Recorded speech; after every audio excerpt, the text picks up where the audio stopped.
12:30 on a Friday, ladies and gentlemen. Welcome in to Sidelines right here on your Sound and Sports Alternative, KVSC, and welcome in to all the viewers live on Charter Channel 180, UTVS. Great to have you back in the basement that bumps KVSC. I'm your host, AJ Fredrickson, and this is Sidelines, a show for the next half hour. We'll go around the world of sports, and joining me today, we have a great panel in front of us.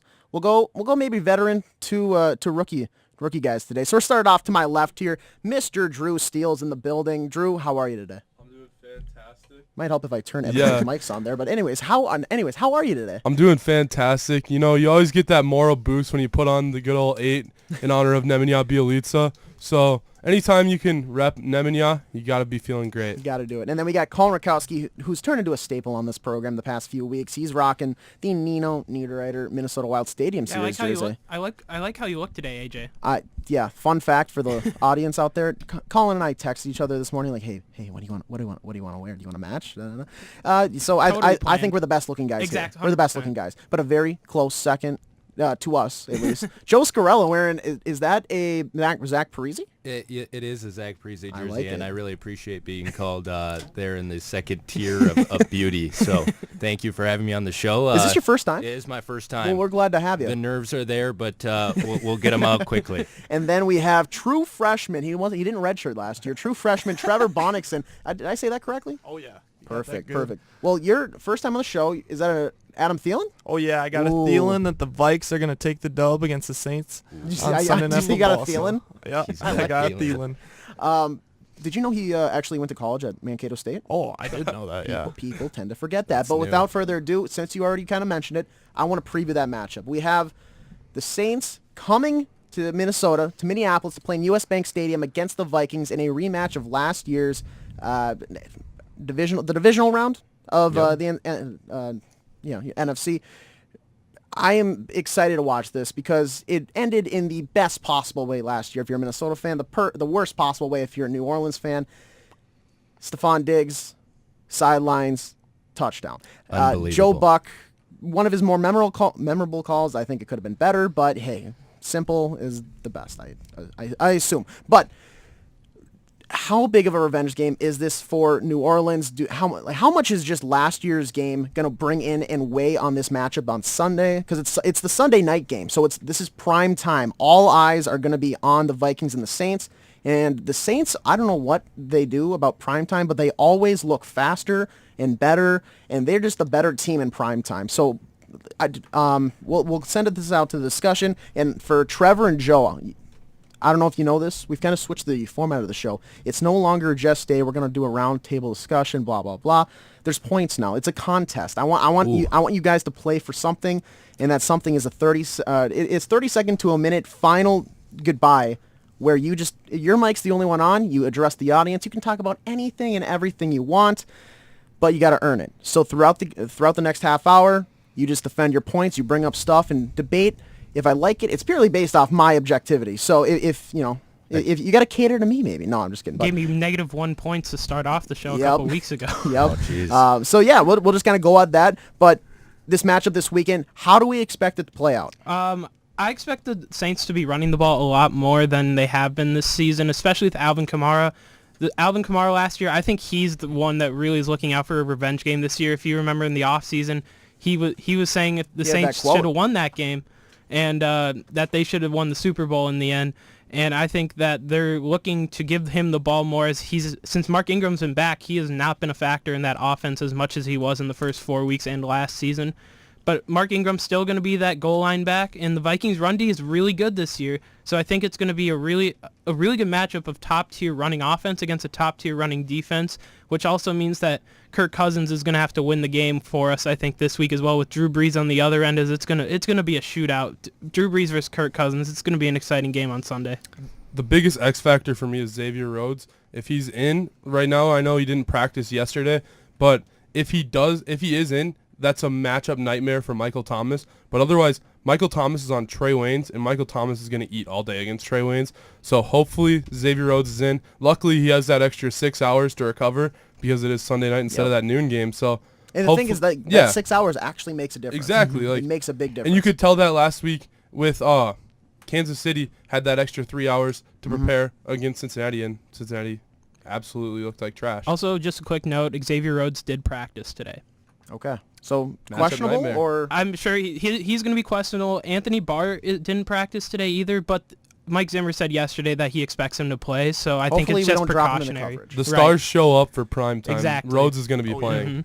Mhm. I think pass protection is going to be the most important thing right now. Kirk Cousins leads the league in strip sacks at 4. So I think that as important as the defensive side of the ball for the Vikings is, the offense isn't gonna show up. I think as much as we've seen in the past couple of weeks. Kirk Cousins has been pretty good. Godlike. It's easy No, to maybe say. not godlike. But I think that this week it's going to be a different story for him. It's a different pressure with the Saints, and you mentioned it. There's going to be a little revenge there, so the pressure is going to be coming early, and it's going to be coming often. Yeah, and I was actually at that playoff game last year, and I'm a little bit worried about Rhodes because Thomas actually kind of got a lot of catches against Rhodes last year in that playoff game and a touchdown. So with a sprained ankle, I'm a little nervous about Rhodes, but also Barr as well. But this is a big test for the Vikings. They're on a 3-game winning streak. They've beaten the Jets, the Cardinals, and the Eagles. I mean, you could say the Eagles are a top-tier team, but, I mean, they just blew a 17-0 lead against the Panthers. I think this is a big game for the Vikings to show that they are legit again this year. I also think the Vikings are going to play a lot of zone on Sunday, even with Xavier Rhodes playing. Last year, Michael Thomas had a great game against the Vikings, and they played a lot of man in that one, and that's where they kind of got their they got weakened in that second half. They were playing so well in the first... Excuse me, wow. -1. In the first half, they played so much man that I think it tired out the Vikings, and so in the second half, when they continued to play man, the Saints receivers just were getting open all day. Alvin Kamara had a great game in the second half. And I think I think they're going to start off with more zone on come Sunday, and they might play more zone throughout the game because of the Xavier Rhodes injury, maybe because of the Anthony Barr injury, and if Everson Griffin's back as well, and they're playing some zone, get some zone blitzes out there, I think they have a really good shot of shutting down this high-powered Saints offense. Who's somebody that needs to step up on both sides this weekend? I know you already kind of mentioned Alvin Kamara, but give me one guy who's going to make the biggest impact on both sides, either on both sides of the field, both sides of the ball. Who's going to have to step up on either team to really give their side the edge? Marcus Williams, I think. Ooh. Marcus Williams. Obviously he's got a lot of crap for what happened last year, and I think this is his biggest game to show that like he's back and he's not. You might even want to like pair together him and Marshawn Lattimore right there 'cause for that missed tackle. But that's a good guy right there to call out. Anybody else? I'd say CJ Ham for the Vikings. The purple Because bus. If we want a run game to get going, it all relies on that fullback. I know the fullback's starting to go out in the league, but CJ Ham's proven this year that he's one of the best fullbacks in the league, in my opinion. And if we want our run game to get going, it all starts with him. here's your X factor, DiFilippo. Last week, the play calling kind of got ripped, and for good reason. It looked pretty early like they were afraid of running the football, and they can't be afraid this week. They got to give the ball to Murray and let him go because They can't shut down the offense like we've seen a couple times this year where they look good for maybe a quarter and a half, and then they shut it off in the second because they have a lead. Or they don't get anything going for that first half, and all of a sudden it's like, all right, guys, we got to get going. We're down by 13. Let's get a quick touchdown. Okay, we're back in this one. Now we're playing good. It's got to be a full 4 quarters of offense. the play calling starts with him. The play calling is good when you get in the third quarter, like you were saying.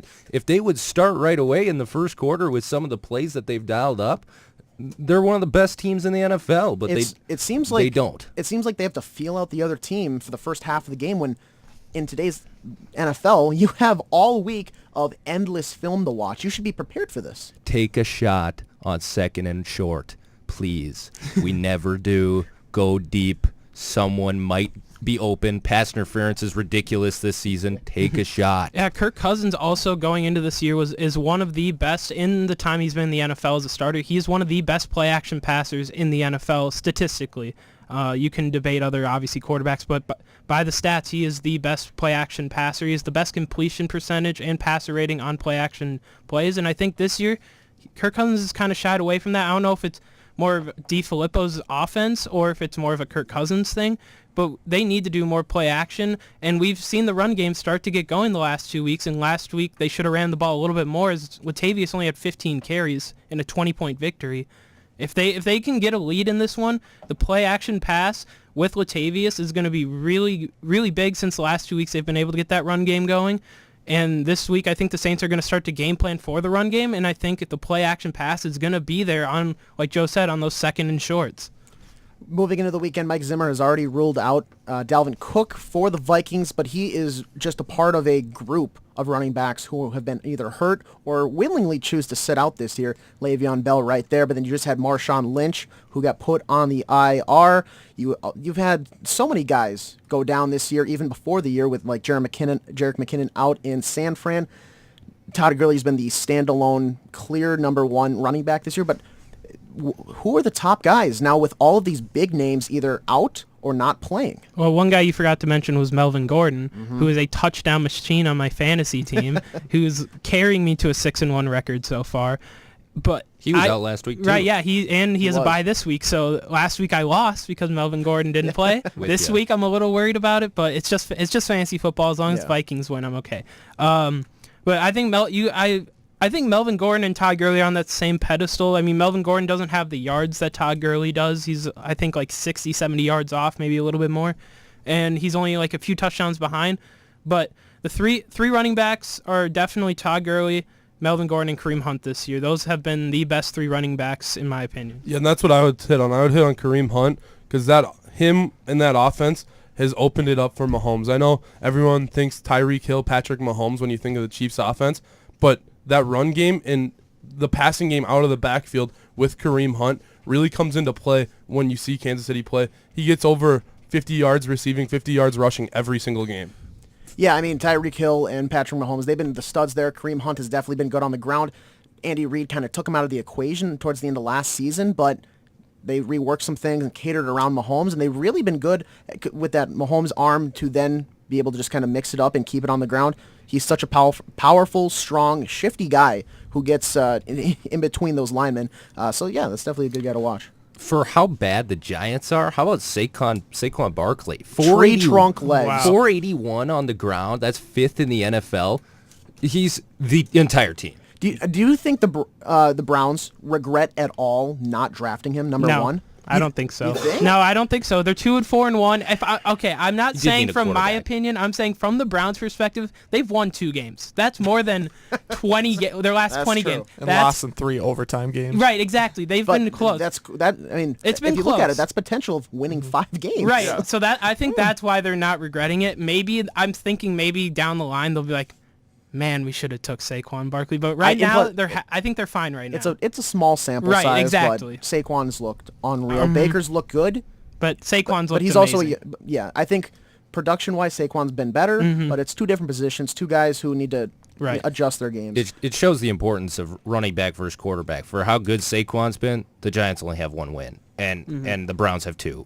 I would never have said that at the start of the season. And look at the Rams with Jared Goff. He was horrible his first season. The Gotham Knight. And now he's one of the best quarterbacks in the He's one of the best. David Hasselhoff. Oh my gosh. These are fantasy team names. But back to the injury side of things, Yeah. I think Sony Michel is a big injury for the Patriots. Kind of saw in that Bears game, they kind of got one-dimensional as they'd have to throw the ball a lot, and it kind of turned into a sloppy game. Thing is, though, like they lost Rex Burkhead. Yes. They have James White back there. They have Sony Michel. James White has been... I pictured him as just maybe like a Tariq Cohen type of running back. Yeah. He has transcended that by like a mountaintop this year. He's been a top running back. He looks so good. He catches. He doesn't drop the ball. Yeah. And Tom Brady, who pretty much throws 5 to maybe 10 yards every single drop back, that's good for him. He's gonna pick up yards each and every time on that check down if they need it, because they've basically eliminated Gronk from that offense except for that first game of the year. We'll switch it over. Last NFL topic, Le'Veon Bell. What are our thoughts? Because he was expected to report during the bye week, Week 7 for the Steelers, and just like Halloween coming up, he ghosted them. They're still in talks, but nothing's really gotten close. Is he going to report soon? No. I don't think he's going to play this season. I really don't. I agree. He has to report by week 12 or 14. It's one of those two in order to actually be a free agent. If he just doesn't go anywhere, he technically didn't use a year of his contract, so he has to go back to Pittsburgh next year. Well, he's losing more money than he's ever going to gain back. So there's really no point at this point. Really? Absolutely. If he doesn't, let's say Come not on. yet. He's gonna get but paid. If he doesn't get to week 14, if he gets to week 14 and hasn't played, he's lost more money than he's going to make, and he's showing teams in the NFL and he's showing upper level management in the National Football League. Why do we want a guy on our team if the Pittsburgh Steelers aren't willing to give him this money? Yeah. Why would we? Especially when we've got a running. The Vikings aren't going to give him money. Who's going to give him money? The Indianapolis Colts. The Colts don't have money. The Patriots might. That might be the only place I could see him going. But they usually don't give big contracts either, No, except they to don't. people. And I feel like that would be too much of a conflict with him and Belichick. I don't think it would work. Oh, Right. Belichick would never do that. No. So, week 14, if he's not there, it was a terrible. This whole year was a waste. For him. Yeah, it will be. We'll switch it over, though. Let's talk a little bit of basketball, because we have LeBron James and his Lakers. What? Hey, they won last night. They did, They but beat the They undefeated Nuggets, They beat a sleeper, really actually good Nuggets team last night. but they also got into the first fist fight of the year against the Rockets. It's true. As many fistfights as wins. What are our Rondo takeaways? did What are- spit in Chris Paul's face. What are our takeaways from that? Because I've watched that replay so many times, because I don't think he did on purpose, but I think he did at the same time. I think he did it it's I unclear. think he did it lightly, so then people wouldn't maybe pick it up. But I think it looks like you can kind of see it going through the air, and his lips kind of pull back a little bit. He's going to deny it. Yeah, forever, of course. though. You're never going to admit to that, especially when you don't like the guy. Rondo is saying that he treats his teammates horribly, and I don't know about that because of the team he's on right now. Maybe in the past he was like that because of what happened on the Clippers. You didn't really hear many good things coming from Blake and DeAndre when he was on the Clippers. But now that he's with James Harden and Carmelo, who are two of his good friends, no one's really going to come out and say, oh, he's a horrible teammate on the Rockets. So I think Rondo's kind of shedding some light on his past, and maybe he's either changed or it's just put in the closet for right now. But getting back to the situation, also Brandon Ingram just came out of nowhere swinging on that play too. That was crazy. This reminds me of when Brad Marchand for the Bruins bit the goodness. guy in 2 years ago Something in the like that, playoffs. Yeah, it's 2 years. And everybody was saying, oh, he's a terrible teammate, all this. We're 6 months or 2 years later now, but I mean 6 months after that, everybody forgot about the situation. And Well, he now licked a guy last year, didn't he? he licked a guy Exactly, last year. he's That's been what it licking- was He licked a last few year. guys, didn't he? I mean, it's the exact same thing, and we've already forgotten about it, and we've moved on. So this is a topic that, I mean, it's not going to go away between the two locker rooms, but as of right now, it's a big deal. Right. In 6 months, nobody remembers this Every time they situation. play each other this year, it'll come up. That's about it. Hands That's down. it. How about LeBron hugging Chris Paul and getting Chris Paul out of there instead of his two teammates? Banana boat life. I cannot wait until 15 years from now, after he is retired and there's doing documentaries. I cannot wait for everybody to just be like, this guy's an awful teammate. I cannot wait for that moment. I don't know if it doesn't happen, I think I'll live, but oh my God, I can die happy if that actually happens. Steph Curry, he dropped 51 the other night. Just who did he drop 51 Wizards. against? Thank you. Yeah. The Washington Wizards. How do you Didn't even play in the fourth. He's He doesn't pulling need up, to play in the he's fourth. pulling up from this is an exaggeration, but 20 feet behind the 3-point line. How do you stop that? This guy has to be the greatest shooter in the history of the NBA, right? He's also quick too. You have to remember, he when teams guard him out there, he will be able to dribble by you. He has some handles, not like Kyrie Irving or Chris Paul, but he has some handles. He's able to get by his defenders, and I think that's what's so hard to guard him. You have to double team him if you want to slow him down when he's hot. But he's also a good passer. Right, and that's the problem with the Warriors is they also have Kevin Durant. They have Clay, who's going to sit in that corner and just drain threes all night long. And then you also have Boogie when he comes back. So that team is going to be scary. So you're not going to be able to double almost anybody on the court because they're just going to be able to find the next guy that's next guy up. What do we go next guy up? You definitely have to pick your poison with the Warriors because no matter who, you leave Klay Thompson open. Klay Thompson's one of the best shooters off the pass right away. But, you leave Kevin Durant open, again, another great three-point shooter. So you have to pick your poison. Obviously, the Wizards went after Curry. maybe not their best person to let have the open shot all the time, but there's only 5 players on the floor for each team. You can't double team everybody. The thing is, though, some of those shots that he was making were well contested. They were double fouling teams. him, and there's still Yes, nothing you can do. You can't do anything against it. Every generation has their once-in-a-generation shooter. AI, Larry Bird, whoever you want to say. Ray Allen. Ray Allen. This is not a once-in-a-generation shooter. This is a once-in-a-lifetime shooter. He makes everything. He's 703 made threes away from breaking the record, and he's played half the games Ray Allen did. He doesn't even play in the fourth exactly. quarter. Yeah. He's going to break the record in 3-4 seasons. Bold statement right here. I think Curry is the best shooter ever. Yeah. He started the season 52.3% on three-point percentage. I mean, that's absolutely ridiculous. I can't wait to see what else he does this season. Let's take a look at the Wolves. They dropped one against the Raptors the other night. Good game, though. You kind of shrugged it off there, Drew. What do you think about that? The Raptors You're are a going to the good game team. tonight. The Raptors are a good team. It's not like the Raptors. And Kawhi's actually playing. Yeah, so exactly. You have that's Kawhi, and he was unreal. Wiggins was out, though, so that's a big... Yeah, Wiggins The was Wiggles. out. I know you're kind of like shrugging that one off about Wiggins being out, but Wiggins puts up 20 points a game, whether it's like the perfect Yeah. 20 points. Doesn't really help on defense, though. I know he doesn't help. He helps more than people say he helps. He's gotten better. So has Towns over the past 2 years under Tibbs. It's just gone unnoticed because of all the drama coming out of that locker room. Yeah, no kidding. But, we're good at home, and if we can just win the games we're supposed to on the road, like against Phoenix, we were unable to beat Phoenix on the road last season, we'll be fine if we can beat those bottom-of-the-tier teams in the league. Okay, quick branch off. This was announced like kind of later in yesterday, but the Rockets have reached out to the Timberwolves, and it sounds like reported on reported by Woj, 4 first-round picks for Jimmy Butler. I don't know if that's it. I don't know if there's anything else going. It sounded like there'd be more to it, but they're not going to release it. Yeah, but that's like that's the highlight stuff. Right, exactly. And obviously with the NBA, you can't trade back-to-back picks, so that's spanned out over what, 7 years? Something like that. Yeah. It would have to be because there's a dead space in between each. So, is that enough if you're a Wolves fan, or do you want to maybe explore more options? Are you thinking about even keeping Jimmy at this point? I don't think you can. If you're a Wolves fan, it's not enough. If you're the Wolves front office, it is, because you're trying to get rid of this guy with whatever it takes. He's looking good so far. He's the best player on your team. Out of spite, but he's still playing the best on the team. Yeah, but they do, Minnesota sports, they'll do whatever it takes to get rid of a toxic environment in the locker room.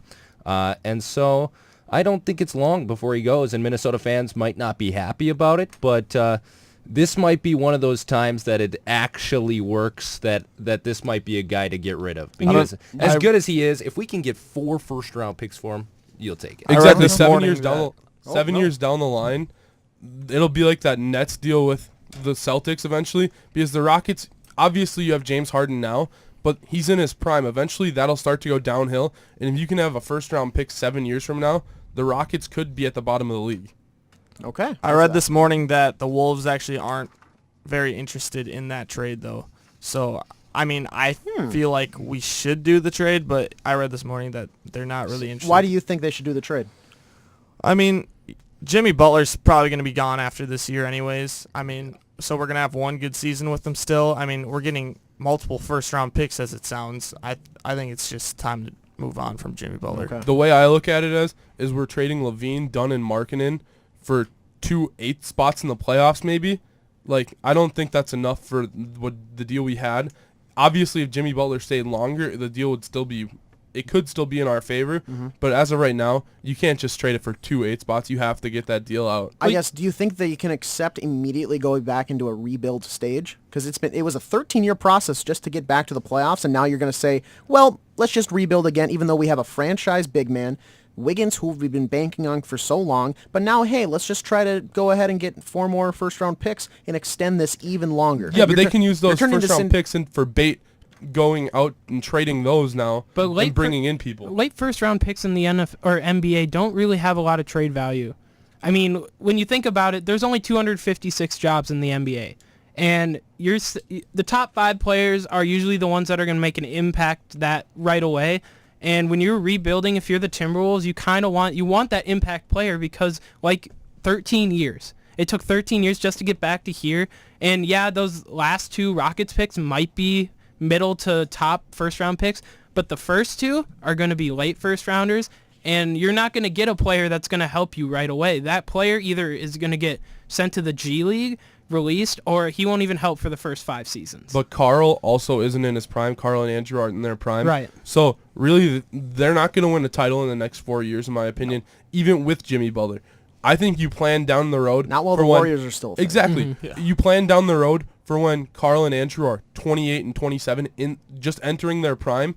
That's why you can get those picks, acquire them now, and then trade them out. That's exactly what Boston ended up doing. That's how they got Kyrie. They trade picks away, and eventually it all comes back. Okay. All right.